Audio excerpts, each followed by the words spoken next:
साल से हम आज के तीसरे दिवस के इस कोर्स में हम प्रवेश कर रहे हैं और मुझे लगता है कि आप लोगों का सुबह का ध्यान कुछ लोगों के लिए थोड़ा ठीक भी नहीं रहा है और कुछ लोगों के लिए काफ़ी अच्छा भी रहा है। तो ध्यान का ये जो अनुभव जो है वो इसी प्रकार से हमें अपनी अवस्था के और अपनी जो क्षमता है ना, जो हमारे शरीर और मन की जो क्षमता होती है उस क्षमता के आधार पर ध्यान के या चित्त के जो अलग अलग जो अनुभव है वो हमें ध्यान में होते रहते हैं। तो अगर हम नकारात्मक भी जो अनुभव हुआ है वो भी कहीं ना कहीं हमारे। पर आपकी आवाज कम आ रही है। नहीं, यहाँ से तो पूरी है। मोबाइल में प्रॉब्लम है। आवाज ठीक आ रही है अभी से, बाकी बराबर आ रही सर। आप वहां से आवाज नहीं आ रही सर। आपकी वॉल्यूम बढ़ा दीजिए। यहाँ से तो सही है, मैंने चेक कर लिया है।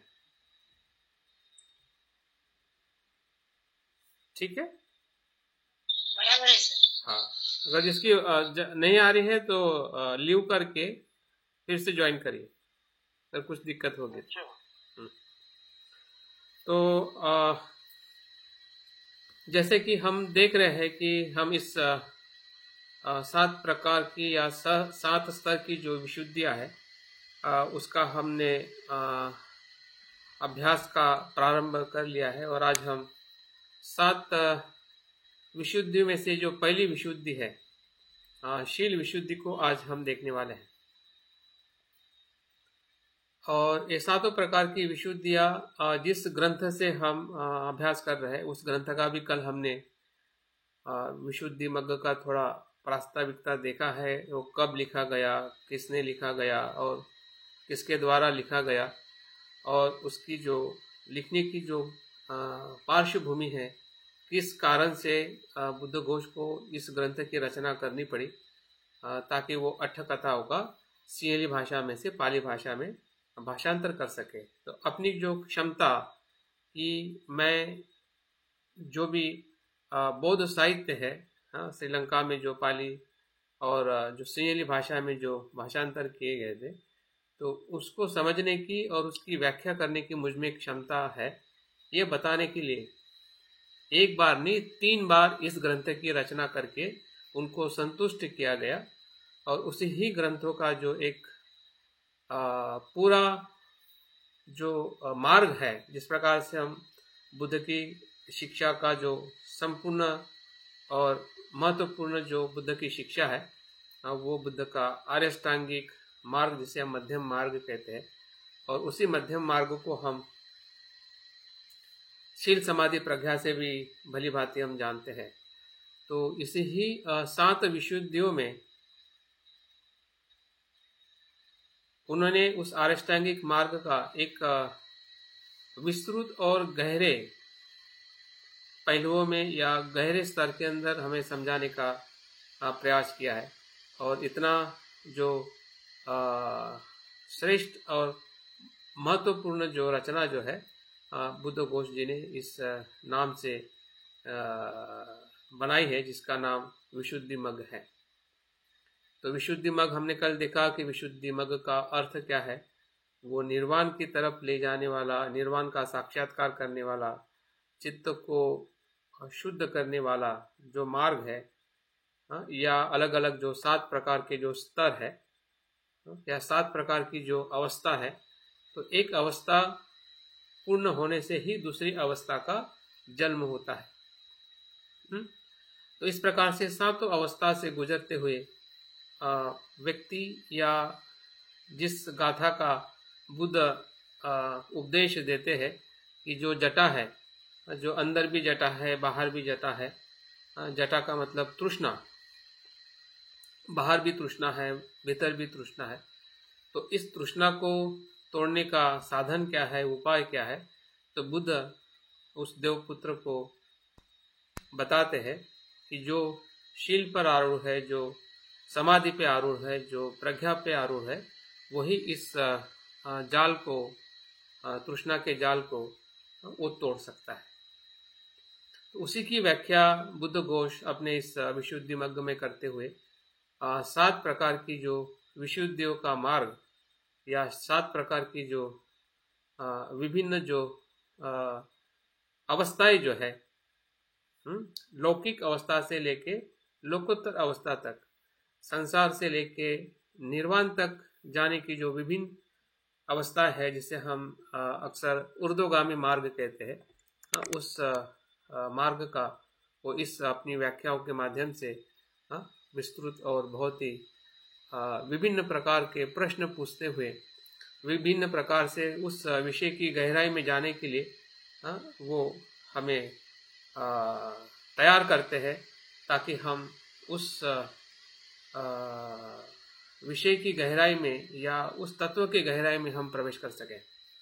और इसलिए जिस हम आज शील विशुद्धि की बात कर रहे हैं, मुझे लगता है कि हम सभी को शील के बारे में बहुत कुछ पता है, क्योंकि जब से हम बौद्ध बने हैं और जब से हमने बौद्ध धर्म का अध्ययन शुरू किया है, तब से अभी तक शील की जो विभिन्न जो बातें हैं, विभिन्न जो उसके आचरण करने के जो पहलू हैं, वो हमारे साथ में जुड़े हुए हैं और हम उस नैतिक आचरण पर खरे उतरने का हम निरंतर प्रयास कर रहे हैं।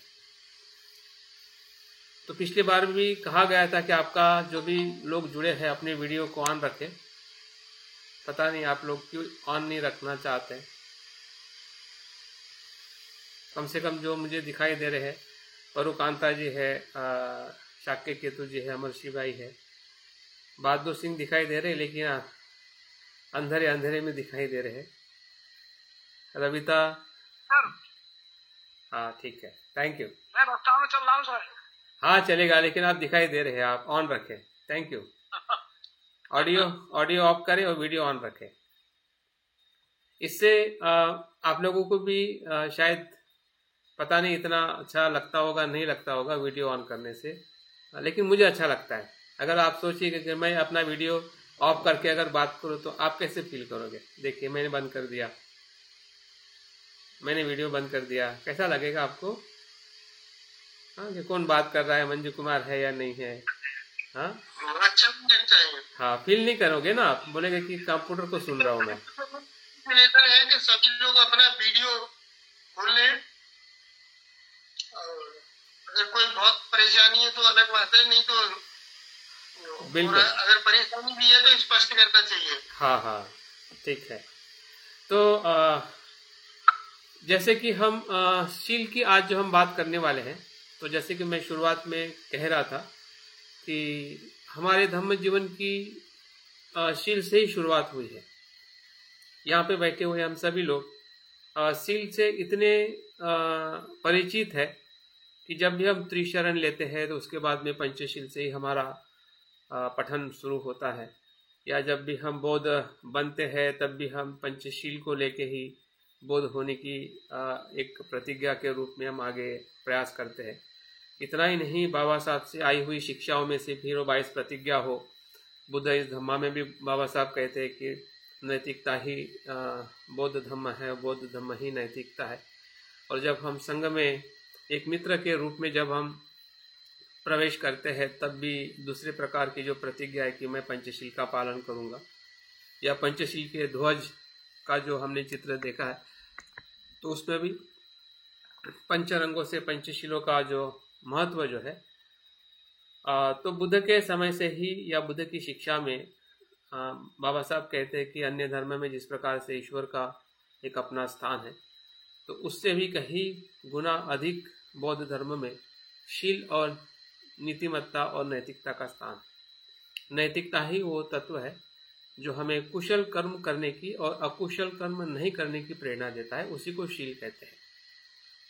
और उस सामान्य अर्थ में, और जो हमने एक मित्र के रूप में अभ्यास किया है, या जीएफआर के रूप में भी 10 शील का अभ्यास हमने किया है, या ऑर्डर के रूप में, तो भंते संगरक्षी जी ने भी जो 10 पिलर्स है या 10 आधार स्तंभ है, उस 10 आधार स्तंभ को भी लेके भंते की जो सकुलता जो है वो बहुत ही गहरी है। अगर हम बुद्ध घोष जी के शील विशुद्धि के साथ में अगर हम देखते हैं तो भंते ने कहीं ना कहीं उस विशुद्धि के अर्थ से उस 10 पिलर्स को बहुत ही विभिन्न पहलू से उन्होंने अपनी बात को हमारे इस ब्रह्मचारी परिणाम कारक शरण गमन के भीतर उसको बहुत केंद्रवर्ती स्थान दिया है।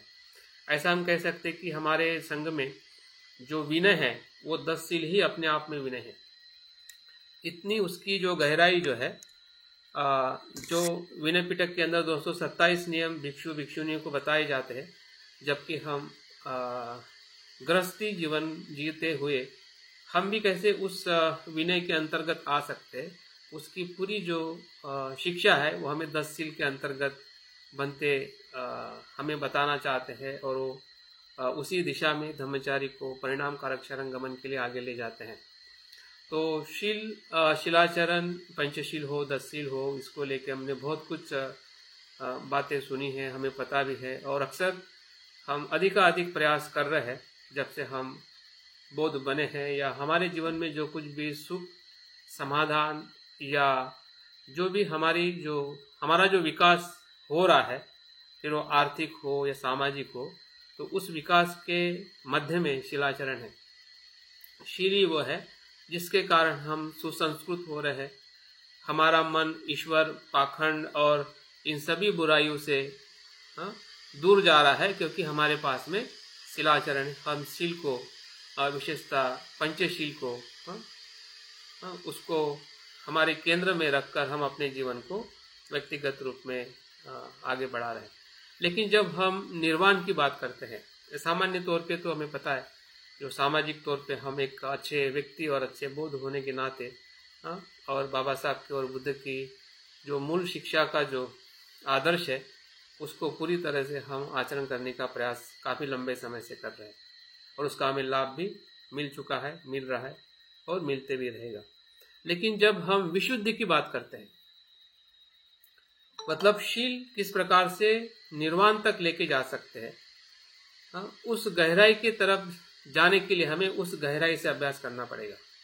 और मुझे लगता है कि जो सवाल यहाँ पे बुद्ध घोष प्रथम स्तर की जो विशुद्धि है, शील विशुद्धि के इस प्रथम चरण में वो 6 प्रकार के प्रश्न पूछ के हमें उसकी जो गहराई है समझाने का, बताने का प्रयास करते हैं।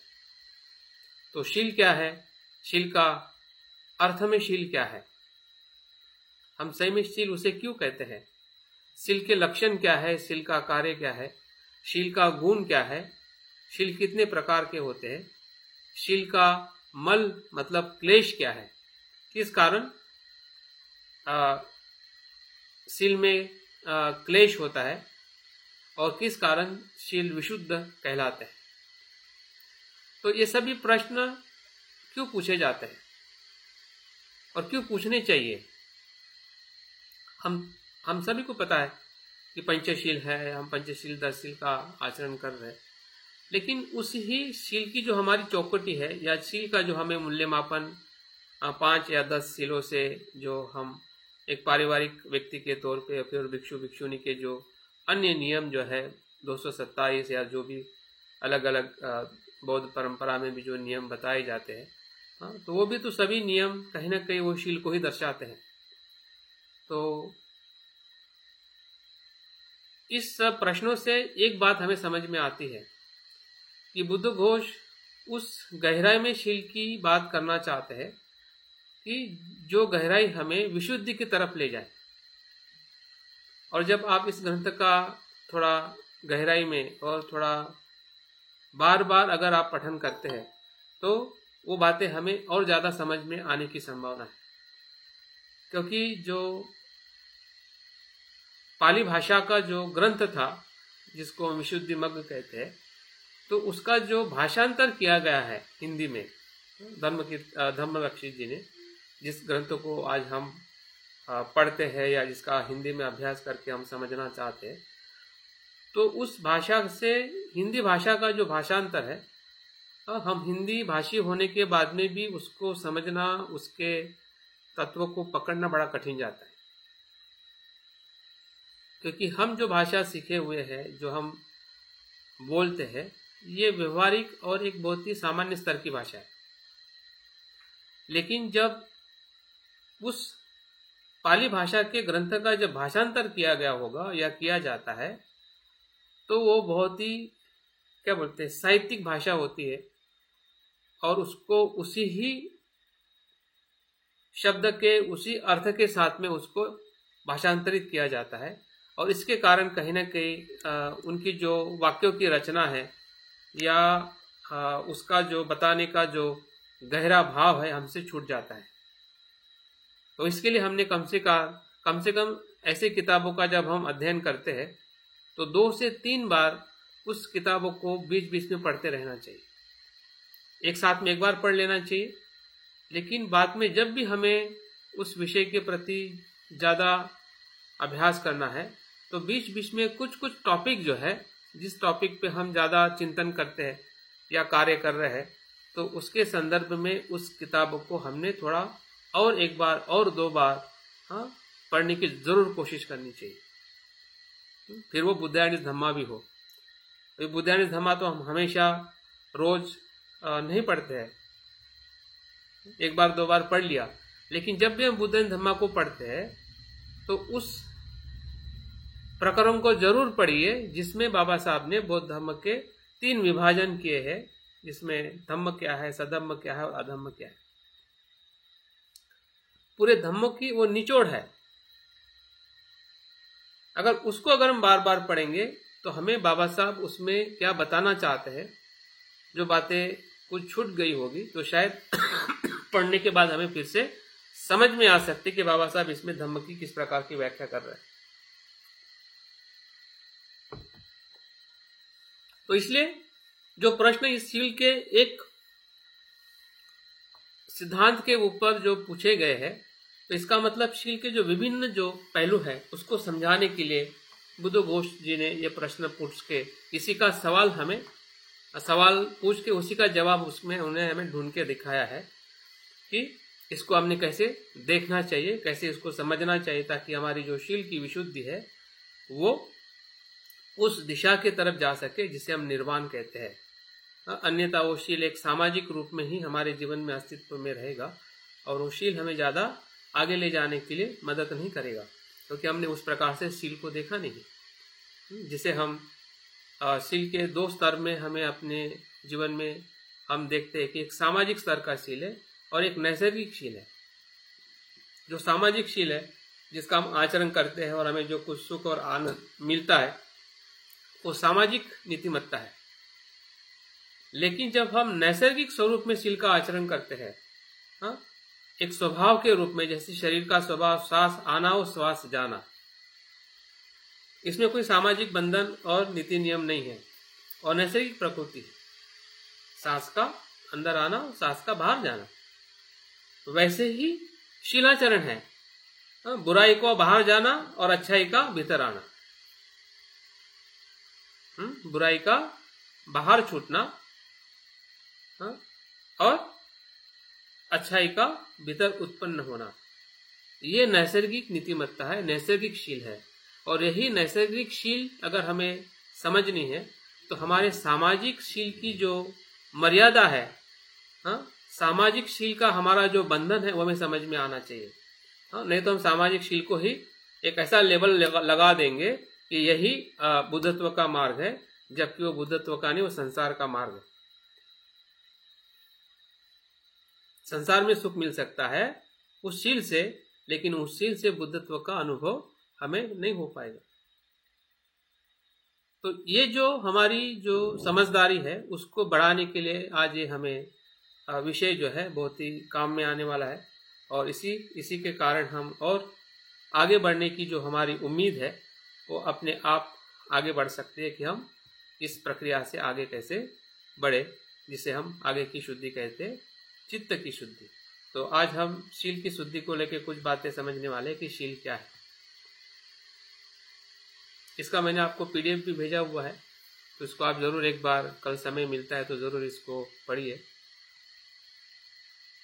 इसमें 2 प्रकार के शील की बात कही गई है, एक चेतनाशील और दूसरा चैतसिक शील। अभी तक हमने शील की बात की, पंचशील होता है, 10 शील होता है, अष्टशील होता है, लेकिन यहाँ पे जो बुद्धघोष जो बात शुरू करते हैं, हाँ, वो कुछ अलग उसका जो पहलू है, जो शायद हमें सुनने में, पढ़ने में और अभ्यास करने में नहीं आता है, और शायद आया भी होगा अगर आपने कोई ऐसा अभ्यास किया होगा या शिविर किया होगा। तो यहाँ पे जिस प्रकार से चेतनशील, चैतसिकशील, संवरशील और अनुलंघनशील, 4 शीलों की बात करते हैं। शील की व्याख्या में बहुत ही सरल परिभाषा है, जीव हिंसा आदि करने से विरत रहने वाले चेतना आदि धर्म को शील कहते हैं। शील किसे कहते हैं कि जीव हिंसा आदि मतलब जो पंचशील, जीव हिंसा आदि मतलब पंचशील, जिसमें हिंसा नहीं, चोरी नहीं, व्यभिचार नहीं, झूठ नहीं और मदपान नहीं, इससे विरत रहना या इससे विरत रहने वाली चेतना। देखिए, इससे विरत रहने वाली चेतना की बात की जा रही है। चेतना आदि धर्मों को शील कहते हैं। बुद्ध के इस शब्दों को आपने अगर याद रखा है तो ये हमेशा याद रखें। बुद्ध कहते हैं जो हमारे कर्म है, शील है, वो चेतना है, और चेतना ही कर्म है, और कर्म ही चेतना है। यहां पे चेतना का मतलब यह है कि आपका इरादा, अगर आप चलते चलते ठोकर लग जाती है या कोई चींटी मर जाती है या कुछ किसी की हिंसा हो जाती है, तो वो बौद्ध धर्म में हिंसा नहीं है। हिंसा नहीं मतलब वो दुराचरण नहीं है। हिंसा तो हुई है लेकिन वो दुराचरण नहीं है। क्यों? क्योंकि आपका वो इरादा नहीं था कि उस प्राणी को, उस जंतु को मारने का, लेकिन मर गया क्योंकि वो बीच में आ गया, या फिर जो भी आपका पैर उस पे गिर गया, आज जानबूझ के नहीं मारा, वो चेतना नहीं थी आपको उसको मारने की।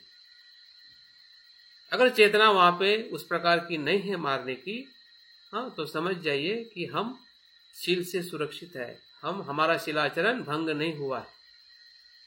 लेकिन अन्यथा आप हर जगह पे बोलोगे कि ये हो रहा है, हो रहा है, तो शीलाचरण तो कहीं पे भी नहीं होगा, क्योंकि हर सांस में जीव मर रहा है, आपके खाने में जीव मर रहा है, तो कहां पे शीलाचरण होगा?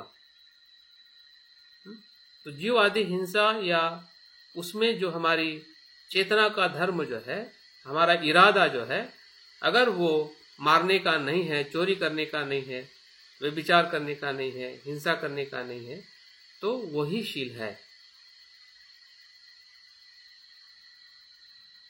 इस अर्थ से हमें शीलाचरण को देखना है, जो हम पंचशील हो, 10 शील हो, या जो भी हम आचरण करते हैं, उसमें चार स्तरों को शील कहा गया है। ये तो सामान्य भाषा हुई, उसको 4 स्तरों में बांटा गया है कि शील, चेतन भी शील, चेतना भी शील है, चैतसिक भी शील है, संवर भी शील है, और अनुलंघन भी शील है। किसी शील का अनुलंघन मतलब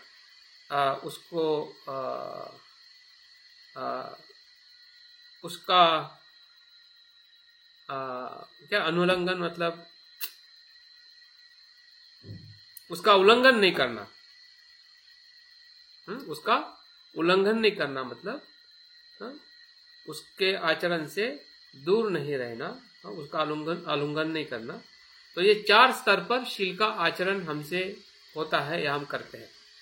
अगर इसके अगर हम पहचान, एक प्रश्न विचार। हाँ जी, एक प्रश्न विचार। हाँ पूछो।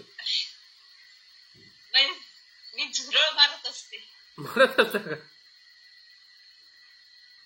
म्हणजे ते मी मुद्दाम मारते, तर तितकं पाप घ्यायचं, काय त्याच्यात आनंद येते त्याच्यात. नाही, आनंद नाही, तसं नाही. तुमचा इरादा आहे, पण तशा प्रकारचा इरादा नाही आहे. तुमचा इरादा स्वतःची सुरक्षा करण्याचा पण इरादा आहे. ठीक आहे. जर तुम्हाला कोणी मारायला येत असेल आणि तुम्ही सुद्धा सुरक्षा करत असाल आणि कोणी व्यक्ती मरत असेल तर ती हिंसा नहीं है। म्हणजे इसका मतलब हमने अपने शिलाचरण को बहुत ही गहराई से समझने की जरूरत है कि अगर हमारा इरादा भी है तो क्या सुरक्षितता है या हम उसको हिंसा से मार रहे हैं या हम एक तो विचार करते हूँ, आनंद विचार करते हूँ हाँ हाँ की हा मला म्हणजे माझ्या घरात खराब करणार, हाँ हाँ अन्न खराब करणार वगैरे। और दूसरा ये भी है कि अगर हमने इरादा से भी कुछ कर्म किया है तो उसके परिणाम के लिए भी तैयार रहना चाहिए। अगर हमने इरादे से किसी को गाली दी तो दी है ना, गाली दे दी तो उसके कर्म का परिणाम कहाँ जाएगा? अगर वो इरादे का कर्म है तो उसके परिणाम को हमें स्वीकार करना चाहिए और बाद में हो सकता है कि हमने माफी मांगनी चाहिए या वो कर्म नहीं करना चाहिए। तो इस प्रकार से हम अपने किसी भी कर्म को, शील को परख सकते हैं अगर हमें उसके स्तर के बारे में पता चले कि शिलाचरण या शील किसे कहते हैं। जब हम चेतनशील की बात करते हैं तो चेतनशील क्या होता है उसकी परिभाषा इसमें बताई गई है कि जब हम जीव हिंसा आदि से विरत रहने वाले, व्रत पूर्ण करने वाले की चेतना ही चेतनाशील है। यहाँ पे चेतनाशील को, कौन से चेतना को चेतनाशील कहा गया है? जैसे कि हम कोई व्रत लेते हैं, जैसे कि पंचशील का व्रत लेते हैं या कोई जो त्योहार होता है अष्टशील का व्रत लेते हैं, हाँ? तो उस व्रत को पूर्ण करने के लिए जो हमारी चेतना या इरादा होता है उसको चेतनाशील कहते हैं।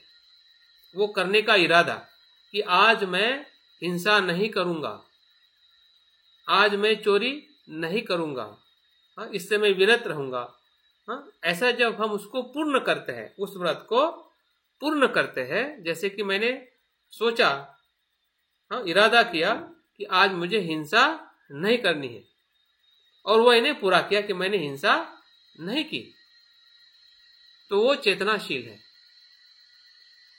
आगे उसी शील को चेतनाशील और किसे कहते हैं कि जीव हिंसा आदि करने को छोड़ने वाले व्यक्ति, हाँ, 7 कुशल कर्म की चेतना ही चेतनाशील है।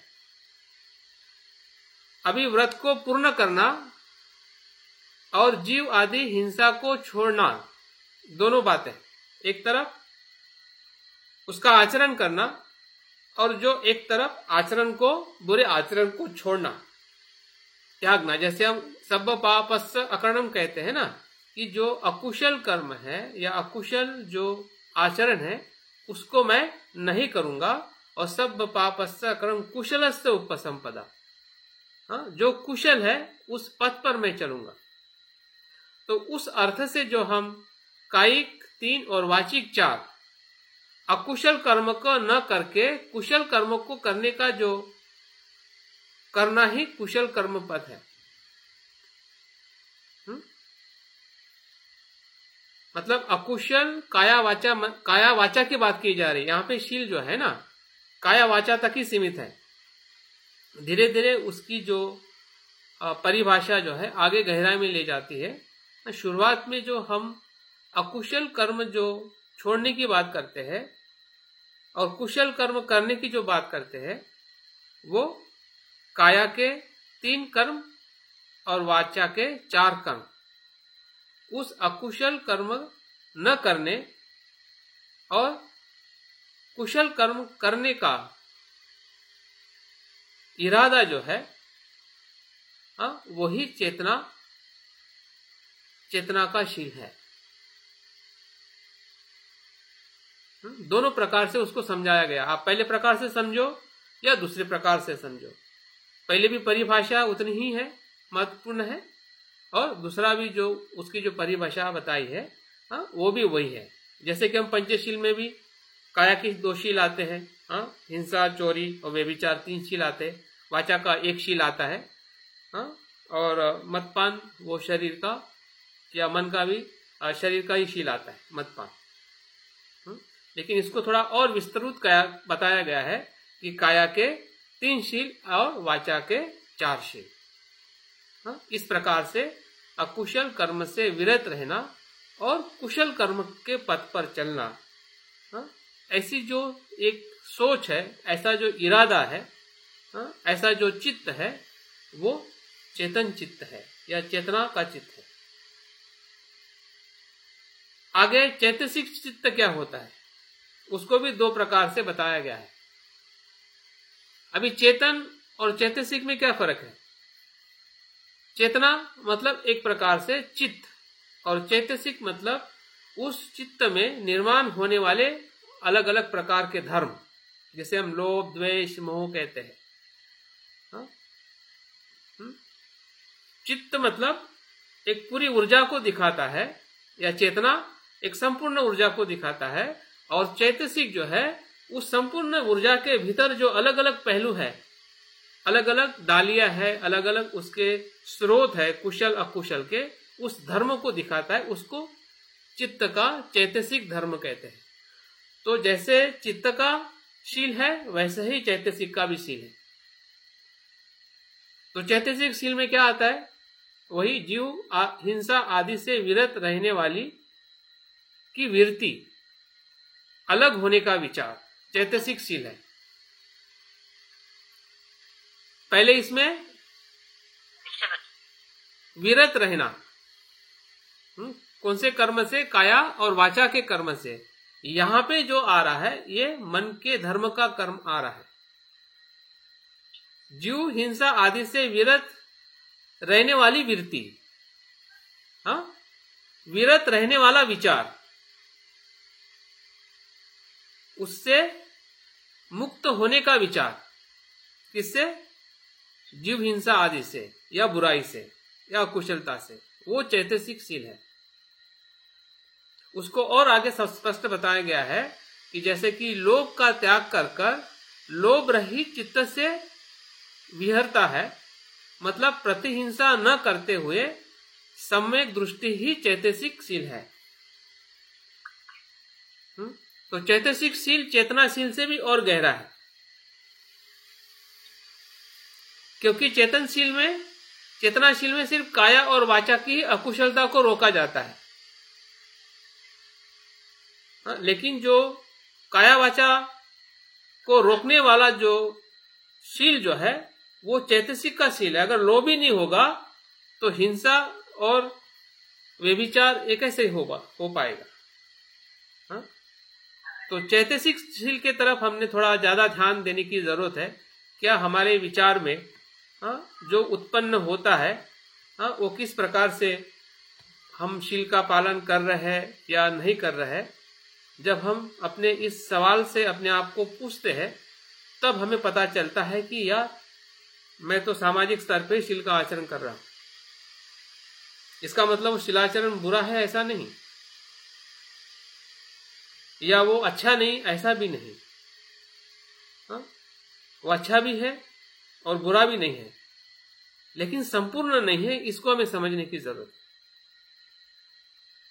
जो संपूर्ण नहीं, उसको हमने संपूर्ण मान लिया, क्योंकि हमें संपूर्णता के बारे में कुछ ख्याल नहीं कि संपूर्णता का शील क्या हो सकता है। तो इसलिए इस बुद्ध घोष की ये जो सूक्ष्म जो विश्लेषण जो है, और भंते जी ने भी बहुत ही अनुभव के तौर पे, अगर आप 10 शील का अध्ययन करोगे तो उसमें बहुत ही शरण गमन और शिलाचरण का किस प्रकार का संबंध है।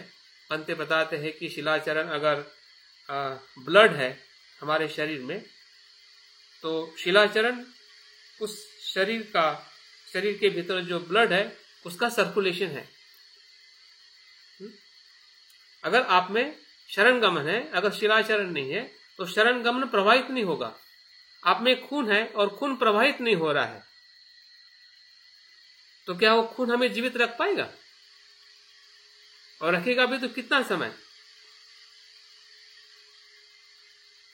तो ये भंते की जो सोच और भंते की जो अनुभूति जो है, उसको समझने के लिए हमें जो चेतनाशील क्या है, चैतसिक शील क्या है, उसको हमें ढूंढना पड़ेगा हमारे भीतर, और ढूंढते ढूंढते हमें पता चलेगा।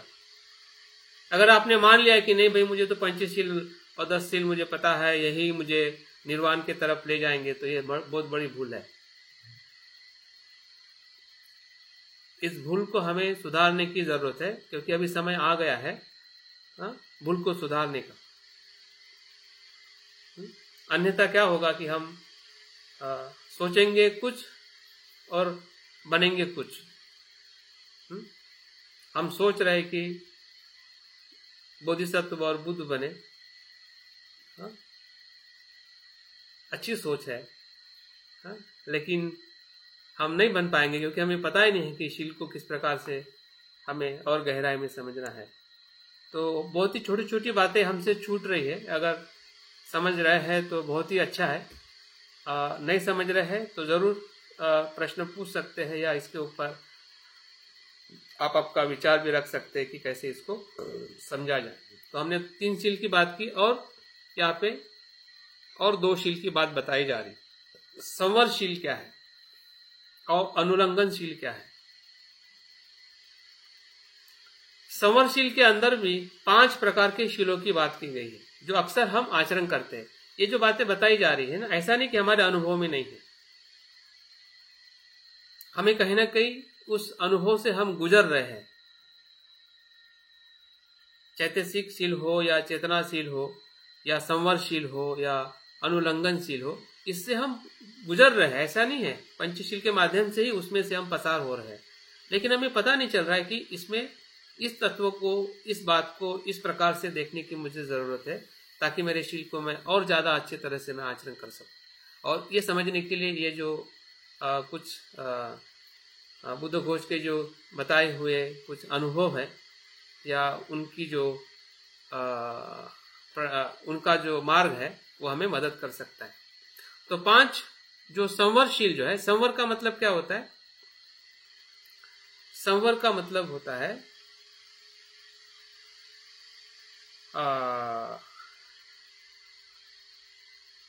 सुरक्षा करना,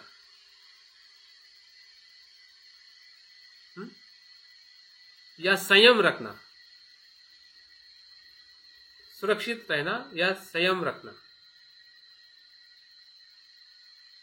तो उसको 5 प्रकार से अक्सर हम देख सकते हैं कि वो पहला जो संवरशील है वो प्रतिमोक्ष का शील है। अभी प्रतिमोक्ष संवरशील वो है कि जो हमें शिक्षाएं दी जाती है। प्रतिमोक्ष का मतलब है कि जो शिक्षा पद है, जैसे कि पंचशील है, ये हमारे लिए प्रतिमोक्ष है। भिक्षुओं के लिए 227 नियम जो है वो प्रतिमोक्ष है। जो 10 शील जो है ये धम्मचार्य के लिए प्रतिमोक्ष है।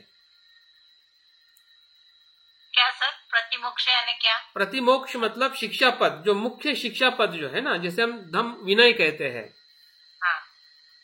हाँ, उसको भली भांति उसका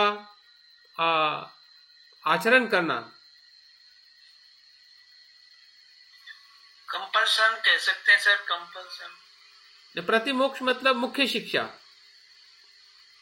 अनिवार्यता की। हाँ, अनिवार्यता, हाँ, मतलब हाँ, वो आपके मोक्ष मतलब निर्वाण के लिए वो अनिवार्य है। जैसे कि 227 नियम भिक्षुओं के लिए है, पंचशील है, 10 शील है, हाँ, उसको शिक्षा पद कहा जाता है, मुख्य शिक्षा पद कहा जाता है। हाँ? तो उसका संवर करना, उसकी सुरक्षा करना। दूसरा जो संवरशील जो है वो है स्मृति संवर, जिसमें इंद्रियों की रक्षा करना या इंद्रियों का संवर करना। ऐसा इसमें कहा जाता है कि जिस विषय को हम इंद्रियों से देखते हैं उस विषय को देखना, लेकिन विषयों के साथ जो आने वाली जो तृष्णाएं है उसको भीतर आने नहीं देना, वो स्मृति का सराह। फिर से बोलिए सर। इंद्रियों से विषय को तो ग्रहण करना है, क्योंकि हम आंखें बंद करके कान बंद करके रह नहीं सकते, हाँ, लेकिन उस विषय के साथ में आने वाली जो आसक्तियों की धारणा है, हाँ, उस धारणाओं के प्रति संयमित रहना, वो है स्मृति संवर। ज्ञान संवर क्या है? बुद्ध कहते हैं कि संसार में जो तृष्णा आदि स्रोत है वो स्मृति उनको रोकने वाली है, मैं स्रोतों का संवर बताता हूं और ये प्रज्ञा से बंद हो जाती है, यही ज्ञान संवर है।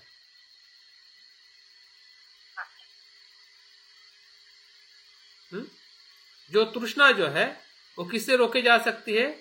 स्मृति से रोके जा सकती है।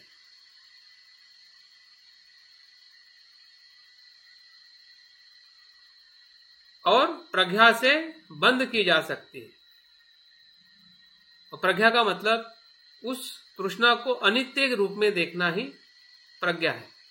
जब तृष्णा को हम अनित्य रूप में देखते हैं, मतलब ज्ञान से देखते हैं, ज्ञान के संवर से देखते हैं। सर किस तरह? जैसे कि कोई भी तृष्णा हम में आती है, किसी भी विषय की, किसी भी किसी भी वस्तु की, तो अगर उस वस्तु को या उस परिस्थिति को अगर हम अनित्य देखते हैं, तो ही वो ज्ञान संवर हो सकता है या होता है। तो वो भी एक प्रकार का शील है। उसके बाद चौथा जो शील है वो शांति संवरशील है। इसका भी हम पालन करते हैं। ऐसा नहीं कि जो बातें इसमें बताई गई है कि हम इस आचरण में हम कहीं पीछे है, लेकिन हमें पता नहीं चल रहा है कि हम सही में क्या कर रहे हैं, और क्या बातें हमसे हो रही है और कौन सी बातें हमसे छूट रही है। क्योंकि हम ज्ञान के साथ शील को कभी हम देखते ही नहीं है। हमें लगता है कि शील का पालन मतलब पंचशील को देख लेना मतलब हो गया पूरा।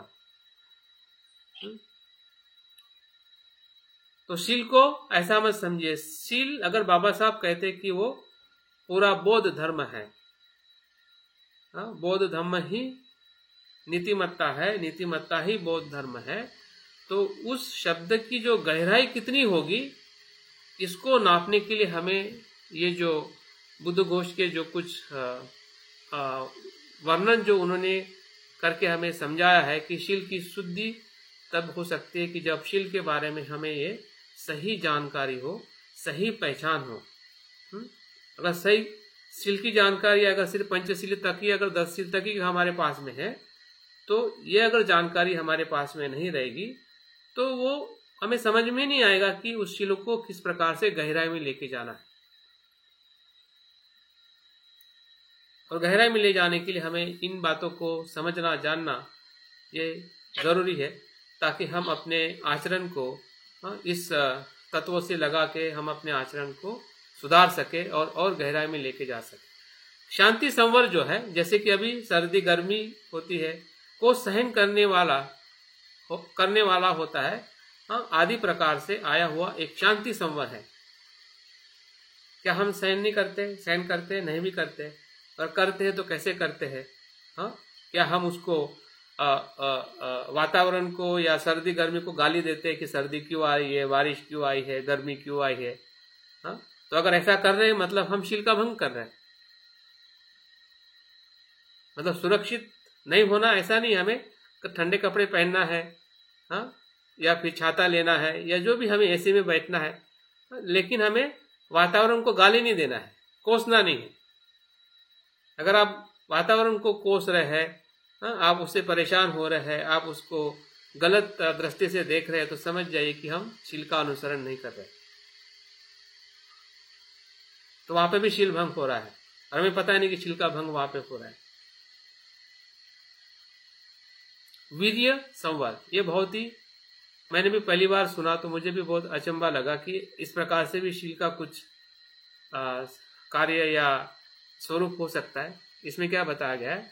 जो उत्पन्न हुए काम मतलब भोग संबंधी वितर्क से वशीभूत नहीं होता है, आदि प्रकार से आया हुआ है, यह वीर्य संवर है। जो उत्पन्न हुए काम भोग संबंधी वितर्क से वशीभूत नहीं होता है। वितर्क तो आएगा, काम भोग तो आएगा, द्वेष भी आएगा, भय भी आएगा, सब कुछ आएगा। आप आने को रोकिए मत, क्यों आ रहा है,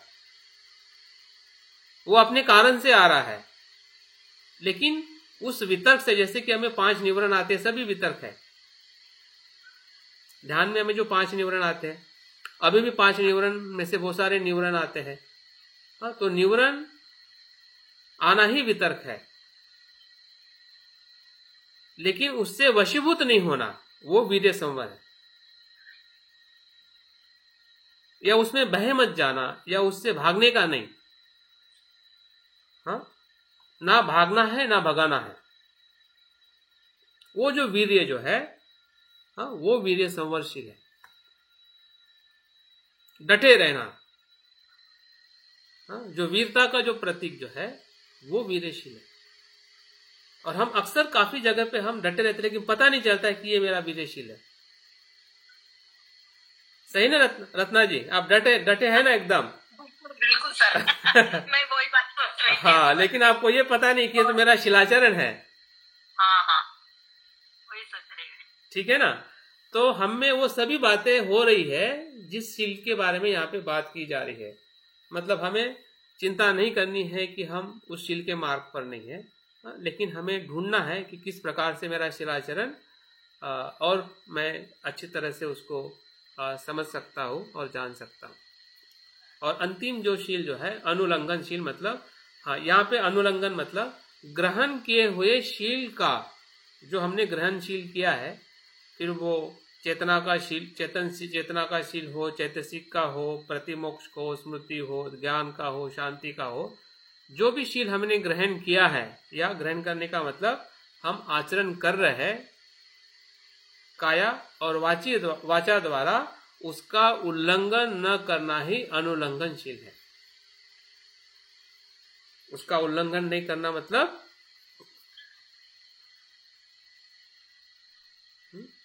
उसे छोड़ नहीं देना है। जिस शील का हम आचरण कर रहे हैं, हाँ, उसका परित्याग नहीं करना है। उसके लिए स्मृति की तो जरूरत है सर। हाँ, स्मृति नहीं रही तो उसका उल्लंघन हो जाता है। हाँ, तो अनुलंघन करना भी कितना महत्वपूर्ण है। हाँ, उस पर ध्यान रखना। हाँ, एक बार हाँ, किए और ध्यान नहीं रहा, किसी भाव में बन गए तो शील टूट गया। हाँ, तो फिर से वापस आना है। फिर से वापस आना है। बहुत कठिन, बहुत कठिन। बहुत बार तो स्मृति नहीं रहने से उल्लंघन हो जाता है। चलेगा, उल्लंघन होना वो बुरा नहीं है, लेकिन उल्लंघन में फंस जाना वो बुरा है। हाँ, ठीक है ना?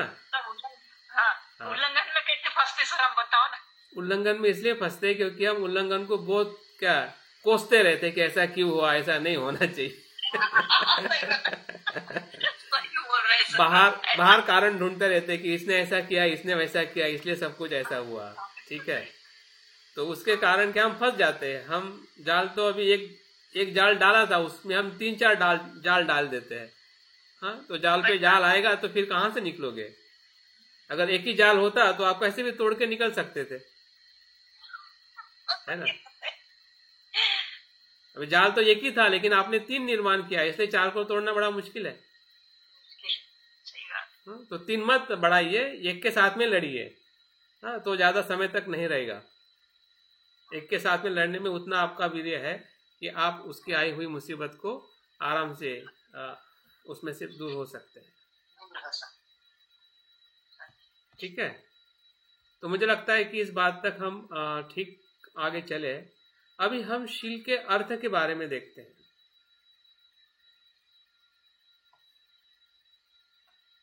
शील क्या है उसके बारे में हमने जाना, 5 प्रकार के शीलों को लेकर। अभी शील क्या है उसमें 2 बातें बताई गई है। इसका शायद हम बहुत कम जगह पे इसके अर्थ को समझ पाते हैं। शील वो है कि जो आधार देता है और ठहरता है, इस अर्थ से वो शील है, जिसे हम शीलन कहते हैं। जिस शब्द का उन्होंने इस्तेमाल किया है, आधार देना और ठहरना, इस अर्थ से शील को हमने देखना चाहिए। इसका मतलब क्या है? उसका मतलब आगे बताया गया है, काया कर्म आदि का संयम, अर्थात सुशीलता द्वारा एक जैसे बने रहना, एक जैसे बने रहना।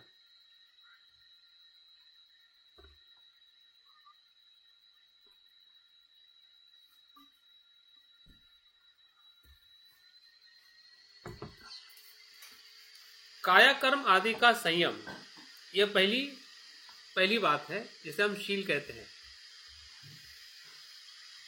संयम, और वो संयम निरंतर रहना है, अथवा वो ठहरना है। इस आधार पर जब हम कुशल कर्मों को धारण करते हैं, इस अर्थ से वो शील है।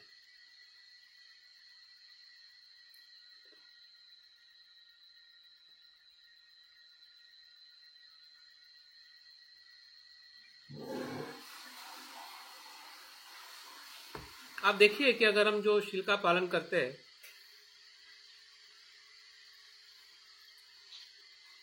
तो उस शील के पालन में एक ठहराव होता है, निरंतरता होती है। एक आधार के रूप में वो हमें कुशल कर्म जो है, उस कुशल कर्म का हमें आधार मिलता है। और इसलिए शील को एक प्रकार से ऐसी भूमि कहा जाता है कि जो सभी गुणों को जन्म देती है। सभी गुणों की भूमि अगर कोई है तो शील की भूमि है, जिसमें सभी गुण उत्पन्न होते हैं। और इसलिए उसको आधार के रूप में या उसके ठहराव के रूप में उसको देखने की जरूरत है, ताकि हम उस आधार पर अपनी जो दूसरी भूमि है या दूसरा जो अस्तित्व जो है, दूसरा जो स्तर जो है, वो उस पर हम दूसरे स्तर के विकास की तरफ आगे जा सके। अगर शील ठहरता नहीं है, ठहरने का मतलब नित्य है इस अर्थ से नहीं, ठहरने का मतलब उस कर्म की निरंतरता। मतलब अगर हम कल शील का पालन कर रहे हैं तो आज भी कर रहे हैं, कल भी करेंगे, करते रहेंगे, वो ठहराव, उस अर्थ से उसका ठहराव जो है वो निरंतरता के साथ में जुड़ा हुआ, इस अर्थ से वो शील है। अगर वो ठहरता नहीं है तो वो शील नहीं है। उसका अगर आधार नहीं है तो वो शील नहीं है। अगर वो आधार है तो निश्चित ही वो शील है, जिस शील का आचरण हम जो हमने इसके पहले देखा है, फिर वो चेतनशील हो या फिर चैतसिक शील हो या संवरशील हो या अनुरक्षणशील हो, सभी शील मतलब उसी तरीके से वो कार्य करता है। आगे हम देखते हैं कि इसके लक्षण, रस और प्रत्युपस्थान क्या है।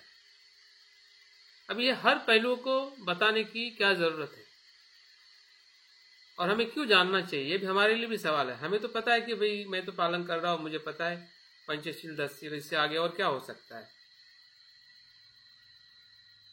इससे आगे अगर हमें सही में जाना चाहते हैं, जिसे हम विशुद्धि कहते हैं, निर्वाण कहते हैं, तो जरूरी है। जिस खोज के लिए हम अपने जीवन को हम परिणाम कारक शरणगमन कर रहे हैं या परिणाम कारक शरणगमन से अगर आगे जाना चाहते हैं तो जरूरी है। अगर नहीं जाना चाहते हैं तो फिर हम अपने प्रयत्न को देख सकते हैं कि मुझे क्या लग रहा है। और इसलिए इसके हर एक सर संवरशील वगैरह ये शब्द दशशील में आए हैं, किताब में मैंने पढ़ा। हाँ जी, हाँ जी, हाँ जी, मुझे लगता है फिर से पढ़ना पड़ेगा। हाँ बिल्कुल, नहीं पढ़ने से अच्छा है कि हम जो आचरण कर रहे हैं ना उसमें ढूंढिए। हाँ उसमें ढूंढे, पर पहले जैसे आपने अभी 5 बातें बताई, वीर्य संवर, शांति संवर, तो उसे डबल से अच्छे से समझने के लिए पढ़ना चाहिए। हाँ हाँ बिल्कुल बिल्कुल बिल्कुल, उसको पढ़ के थोड़ा याद रखिए और समझिए कि ये चीज कहाँ पे मतलब मैं महसूस कर पा रही हूँ, कहाँ पे नहीं कर पा रही हूँ। और धीरे धीरे फिर एक बार अगर आप देख लोगे ना तो आपको फिर याद रखने की जरूरत नहीं पड़ेगी। आपको अपने आप ही पता चलेगा कि मेरा यहाँ पे शील टूट रहा है और यहाँ पे मैं शील का पालन कर रहा हूँ, दोनों चीज पता चलेगी। शब्दावली बड़ी कठिन है ना सर, ये शब्दावली बड़ी कठिन है ना इसमें। क्यों? वीर्य का कठिन है, स्मृति का कठिन है, संवर का कठिन है। कौन सी शब्द कठिन लग रहे हैं आपको सुभाष जी? संवरशीली बोलना कठिन लग रहा है सुभाष जी। संवरशीली बोलना कठिन लग रहा है। संवर मतलब संयमित बोलो, और क्या है? नहीं वैसे इंद्रिय संवर को हमने कितने बार सुना है? तो शब्द कठिन नहीं है, लेकिन जो बताने की जो गहराई है वो हमें कठिन लग रही है। हाँ, वो तो है ही है। हाँ, जो खोद खोद के बता रहे हैं ना बुद्ध घोष कि ऐसा भी देखो, ऐसा भी देखो, ऐसा भी देखो, है ना सुभाष जी? ठीक है ना? जी हाँ, और हमें चैलेंज भी मिल रहा है यार, ऐसा तो हो रहा है लेकिन पता नहीं था, है ना? तो कुछ न कुछ हमारे मतलब शिलों में कुछ न कुछ हलचल हो रही है। हाँ, हाँ, तो खुद से कनेक्ट हो रही है। हाँ हाँ, तो वो हलचल हमें लग रही है कि यार ये जानते थे और जितना मानते थे या वो पालन करने के में अभ्यास करते थे, तो उससे कुछ मतलब सवाल खड़े करके वो और डेप्थ की बात कर रहे हैं। बिल्कुल बिल्कुल बिल्कुल। तो हमें तत्व के साथ में पूरे सेंटेंस को नहीं पकड़ना, याद नहीं रखना है, लेकिन जो जो एक एक दो शब्द भी अगर आपको समझ में आ रहा है कि ये वीर्य संवरशील है, ये प्रज्ञा का है, ज्ञान का है, ये वीर्य का है, ये इंद्रिय का है, तो सभी उसमें से 2-3 शील भी अगर पता चल जाते हैं और उसके आधार पे अगर हम शिलाचरण, पंचशील, 10 शील को अगर हम ढूंढते हैं तो समझ जाए कि मतलब बहुत कुछ हमें उस मार्ग की तरफ ले जाने के लिए मदद हो सकता है। अभी हम देखते हैं कि लक्षण क्या होता है। जैसे कि लक्षण वही है कि जो आधार देना ही उसका लक्षण है, और संयम और ठहरना का उल्लंघन नहीं करना ही उसका लक्षण है। 2 प्रकार का लक्षण है, एक तो आधार देना, दूसरा संयम और ठहरना का उल्लंघन नहीं करना। मतलब वही जो पहले बताया गया उसी का इसको थोड़ा और अलग तरीके से इसको बताया गया है। तो रस क्या है? बुरे आचरण को नाश करने का रस है। जैसे कि रस मतलब एक प्रकार से आनंद लेना या स्वाद लेना। जैसे कि हम कोई बुरा कर्म करते हैं और हमें उसमें रस आता है, तो यहाँ पे बुरे कर्म नहीं करने का या बुरे कर्म के नाश का रस, स्वाद, उस अर्थ से हमें देखने की जरूरत है। जब हम शील को अगर रस के रूप में देखते हैं, एक स्वाद के रूप में देखते हैं, तो कैसे देखोगे? लक्षण के रूप में देखना चाहते हैं तो कैसे देखोगे? लक्षण के रूप में देख सकते हैं कि वो मेरे जीवन का आधार है,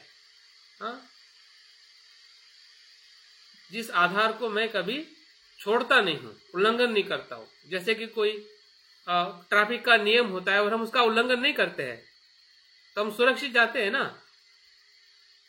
अगर उल्लंघन करोगे तो कुछ भी हो सकता है। तो क्या ये चीज हमें समझ में नहीं आ रही है? आ रही है।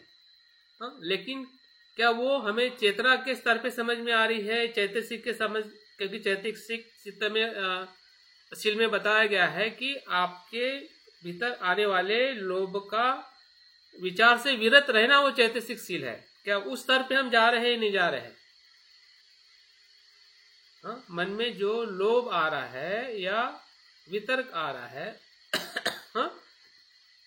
उससे संयमित रहना, जिसको इंद्रिय को हम विषय देख रहे हैं उसमें संयमित रहना, इन सभी पहलुओं से क्या हम उसका उल्लंघन कर रहे हैं या नहीं कर रहे हैं? अगर कर रहे हैं तो वो शील का लक्षण है। बुरे आचरणों का नाश करने का जो हमें आनंद मिल रहा है, रस मिल रहा है, तो वो शील का रस है।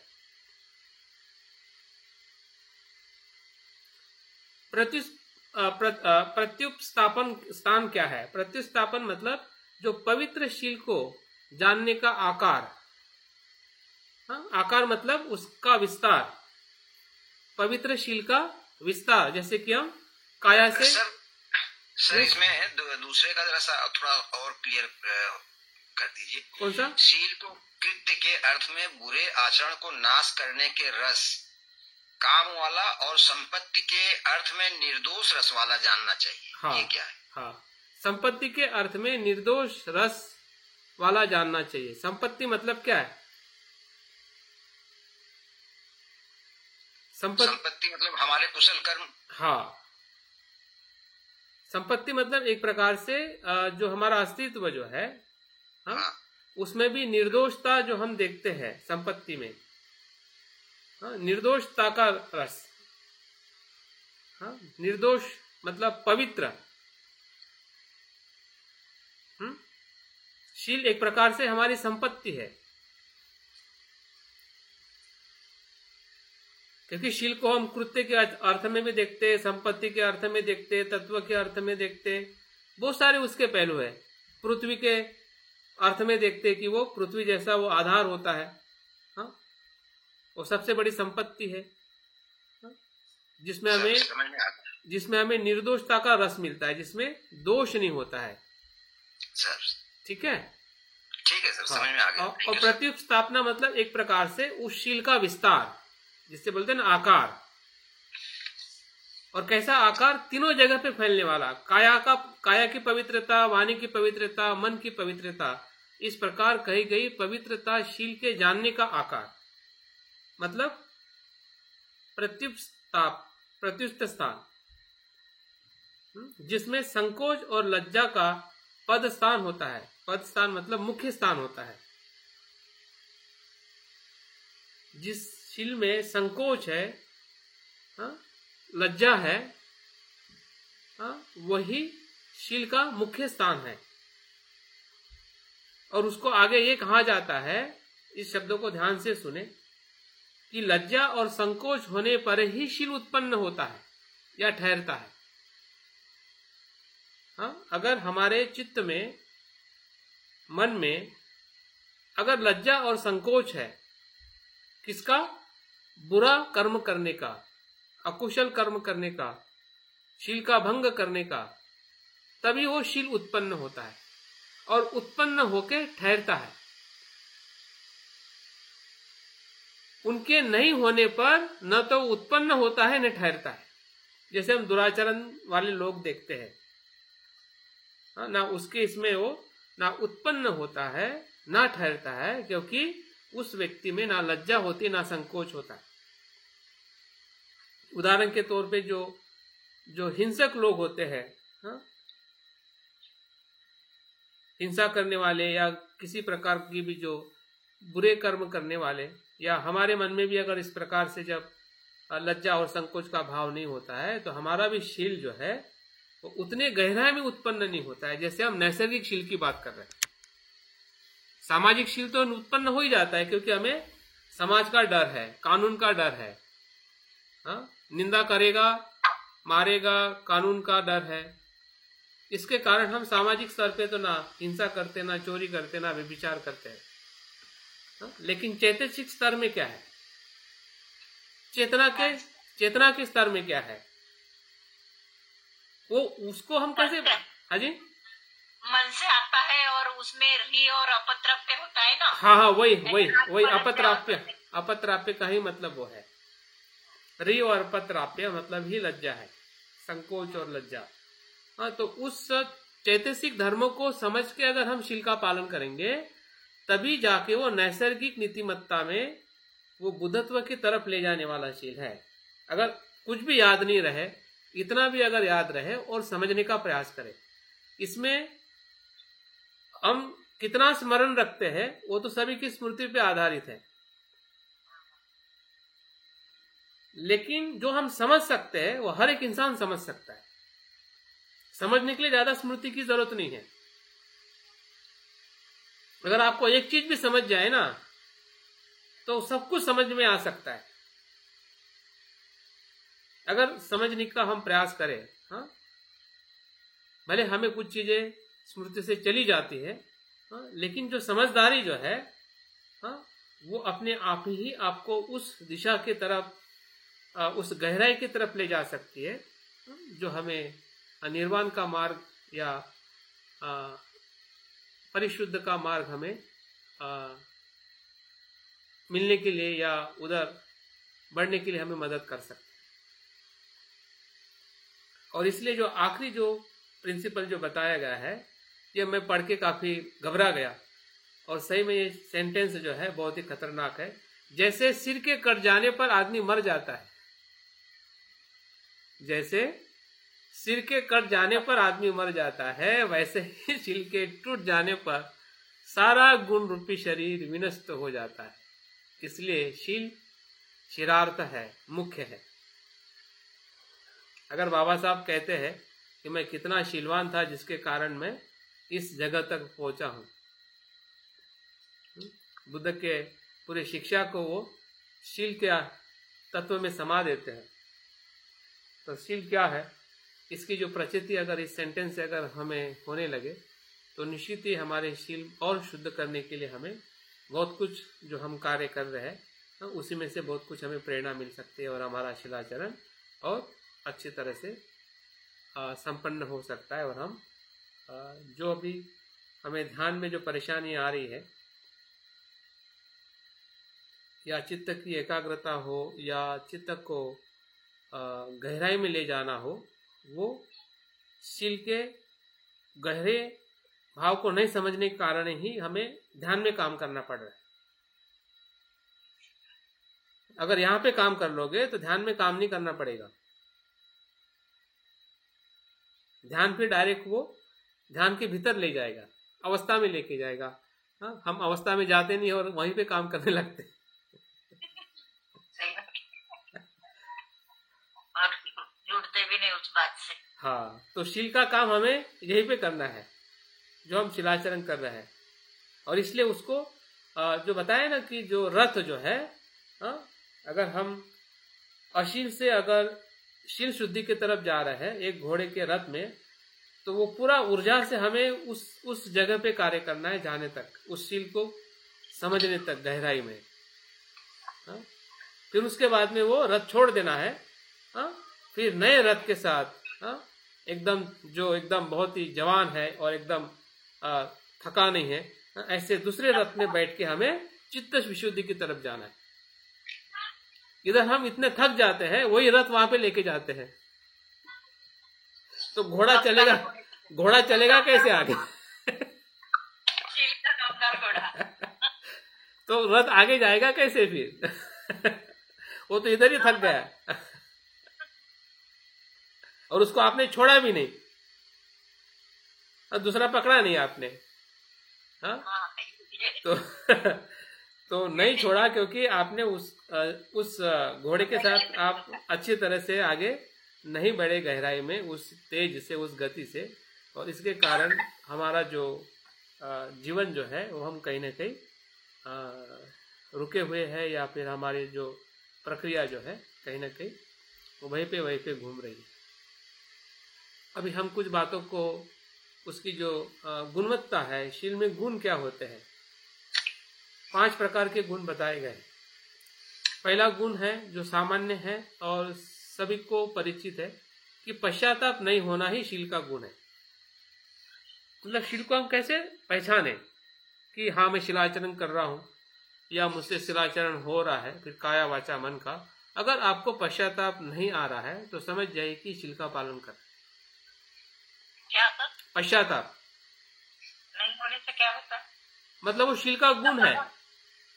तो ये शील पालन नहीं हुआ ना, पश्चाताप नहीं हुआ तो शील पालन नहीं हुआ। नहीं, पश्चाताप न होना, पश्चाताप का मतलब क्या है कि आपको हीनता का भाव नहीं होना कि मैंने कुछ बुरा कर लिया है, वो पश्चाताप। रिग्रेट बोलते जिसको, रिग्रेट। हाँ, नहीं रिग्रेट नहीं, वो अलग है, आत्मग्लानि। हाँ, आत्मग्लानि, पश्चाताप, हीनता का भाव कि आपसे बुरा हो गया, बहुत बुरा हो गया, तो वो शील का पालन नहीं होने से ही वैसा लगेगा। हाँ, अगर आपका आचरण ऐसा है कि आपको पश्चाताप नहीं हो रहा है तो समझ जाइए कि वहां पे शील का आचरण है, वो शील का गुण है जिसके वजह से हमें पश्चाताप नहीं हो रहा है, किसी भी करने की ये नौबत नहीं आई। हाँ, पश्चाताप करने की हमें नौबत नहीं आई। ठीक है, तो हमारा शिलाचरण सही है, उसका मूल्यमापन। और बाकी भी गुण बताए गए हैं कि शीलयुक्त व्यक्ति को प्रमाद में न पड़ने के कारण बहुत सी धन संपत्ति को प्राप्त करता है, ये सामान्य उसका लाभ है। दूसरा जो गुण है कि उसकी ख्याति फैलती है। तीसरा जो गुण है सभा में उसको निसंकोच जाता है, आता है किसी भी सभा में। चौथा जो गुण है चौथा और 5वां गुण जो है हमारे मृत्यु के साथ जुड़ा हुआ है, बिना बेहोशी को प्राप्त हुए मृत्यु को प्राप्त करता है। बेहोशी मतलब वो होश में मृत्यु को प्राप्त करता है जागृति से।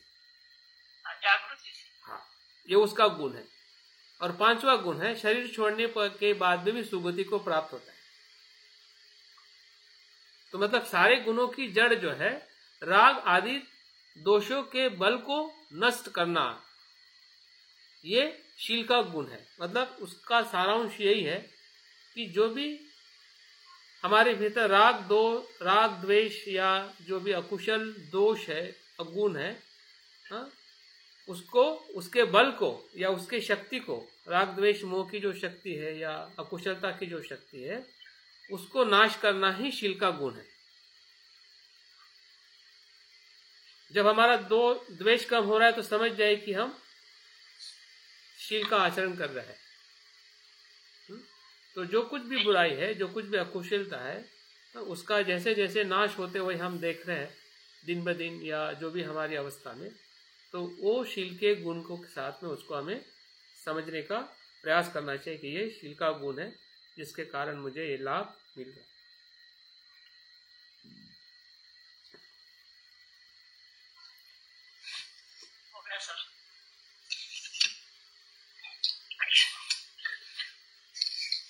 इस शील के कुछ प्रकार है जो हमने पहले देखे हैं, उसी के साथ में ये जुड़े हुए हैं।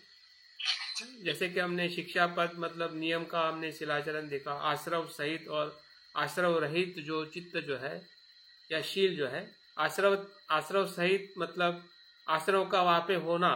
जैसे कि हम कहते हैं कि लौकिक हमारा शिलाचरण और लोकोत्तर शिलाचरण की हम जो बात कर रहे हैं, कि आश्रव के होने के साथ भी हम शिलाचरण करते हैं। हमें काम वासना होती है, भव होता है, दृष्टि होती है, अविद्या होती है, फिर भी हम शील का पालन करते हैं। और एक शील का पालन ऐसा है कि जो आश्रवों से रहित है, जिसकी बात हमें समझने की जरूरत है कि हमारा आचरण कैसे होना चाहिए। आश्रवों से रहित होना चाहिए, जिसमें कामाश्रव ना हो, भावाश्रव ना हो, दृष्टिश्रव ना हो, अविद्याश्रव ना हो, या उसका प्रमाण कम कम होते जाए। अगर उसका प्रमाण कम कम हो रहा है, अगर हम उसको जानने का प्रयास कर रहे हैं, तो समझ जाइए कि हमारा जो शिलाचरण जो है नैसर्गिक शिलाचरण की तरफ, मतलब लोकोत्तर शिलाचरण की तरफ जाने का हमारा जो शुद्धिकरण का मार्ग है, वो वहाँ पे खुल रहा है या हम उसको खोलने का प्रयास कर रहे हैं। हाँ, तो हमारे शिलाचरण की जो पहचान जो है इन्हीं बातों से होनी है कि क्लेश और विशुद्धि। अंतिम हम ये बात को देख के अपनी बात को समाप्त करेंगे कि क्लेश, संक्लेश और विशुद्धि क्या है। संक्लेश वह है कि जो खंडित आदि होने का संक्लेश है, और अखंडित होना वो विशुद्धि है। खंडित होना मतलब क्लेशों को नष्ट करना,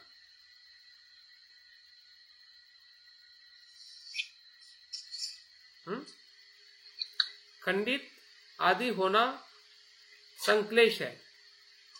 संक्लेश मतलब क्लेश या मल। जो भी अकुशलता है वो संक्लेश है, लेकिन उसको नष्ट करना या उससे मुक्त होना या कुशलता की जो अखंडित धारा जो है वो बहना, वो विशुद्धि है। मतलब एक तरफ अशुद्धि को समझना है, अशुद्धि को रोकना है, और दूसरी तरफ शुद्धि को प्रवाहित करना है। जो हमने अलग अलग प्रकार के जो शीलों का जो वर्णन करके, और हमारे पास में भी जो पंचशील को भी हम इस धारा में देख सकते हैं। हमारे जो अष्टशील हो, 10 शील हो या कोई भी कुशल कर्म हो, अभी पूरे खुले विचारों से देखिए, मन में जो जो भी कुशल है वो सब विशुद्ध है, शुद्ध है, और जो जो भी अकुशल है वो क्लेश है।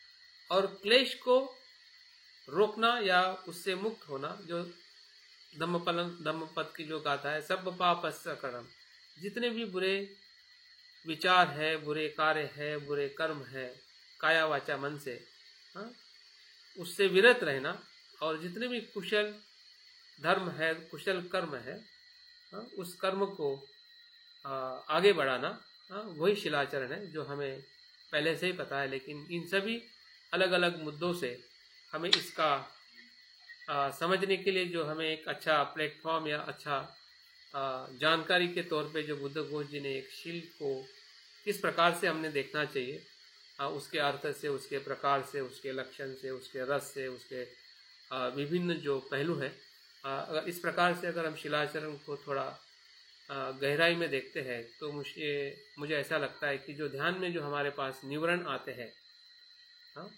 उस निवरणों का समाधान इसी शिलाचरण में है।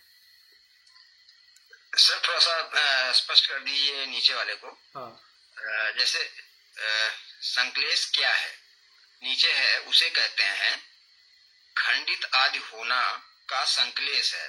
खंडित मतलब क्लेशों का नष्ट करना, ये संक्लेश है। क्या ये खंडित करना, क्लेशों को नष्ट करना, ये जो है क्लेश या मल है? हाँ, खंडित जो हमें खंडित करता है ना, हमें बांटता है, खंडित करता है। सील टूट गया तो समझ लिए कलेश पैदा होना है 100%, और अगर वो खंडित नहीं हुआ तो वो विशुद्धि है। ऐसे नहीं, जैसे खंडित का अर्थ बताया गया क्लेशों को नष्ट करना। नहीं, खंडित हो गया तो कलेश संक्लेश होगा, कलेश पैदा होगा, मतलब आपके लिए मुसीबत आएगी। और अखंडित है मतलब खंडित नहीं हुआ, टूटा नहीं हो, तो आप विशुद्ध है वो। ऐसा देखिए सर, अभी हिंदी भाषा जिनको आज उन्हें अच्छे समझा, मुझे भी नहीं समझ, जो मराठी वाले आप अपने भाषा में बता दीजिए। को जो समझा ना सर, मुझे भी नहीं समझा इनके जैसा, अभी समझा के कहने से। गुड आपके साथ कहने से नहीं समझा। वही ना, इसलिए एक दूसरे की मदद लेना और चर्चा करना जरूरी है। हाँ, चर्चा से यही लाभ मिलता है कि कभी कभी शब्दों का जो अनुभव जो है सभी का एक अपना अलग होता है। और क्लेशों का खंडित होना ये संक्लेश है। हाँ जी। तो जो भी सवाल है, प्रश्न है, जरूर आप ग्रुप में डालिए ताकि मैं अगले कल के सत्र में उस प्रश्नों को लेके हम आगे बढ़ सकते हैं। पूछन जी, अभी आपका कंफ्यूजन है कुछ, क्लेशों का खंडित होना संक्लेश है। संक्लेश और क्लेश एक ही बात है, और ये शीलों के खंडित होने से पैदा होता है। सही बात, शीलों के खंडित होने से ऐसे। हाँ, ठीक। तो ये हमने गलत लिख लिया होगा, हमने क्लेश खंडित लिख लिया था, शील खंडित होना होगा। जी। हाँ, ठीक, ओके, थैंक यू। देखिए, उसके मूल में वही क्लेश के वजह से हमारा शिलाचरण खंडित होता है। और वो संक्लेश का क्लेश कैसे, एक बार बताओ। शीलों का खंडित होने से वो दो शब्द पास आते तो मैं भी कंफ्यूज हो गई। आप बताइए उदयवीर जी। बताए